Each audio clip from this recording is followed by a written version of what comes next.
اسلام ہمیں فطرت کی حفاظت اور زمین کو سرسبز رکھنے کی تعلیم دیتا ہے۔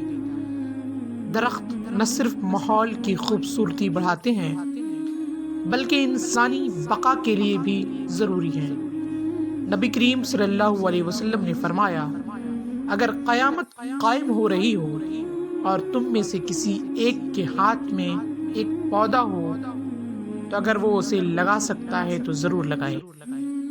قرآن مجید میں بھی زمین کی زرخیزی اور باغات کو اللہ کی نعمت قرار دیا گیا ہے، اور ہم نے آسمان سے بابرکت پانی اتارا، پھر ہم نے اسے باغات اور کھیتی کے دانے اگائے۔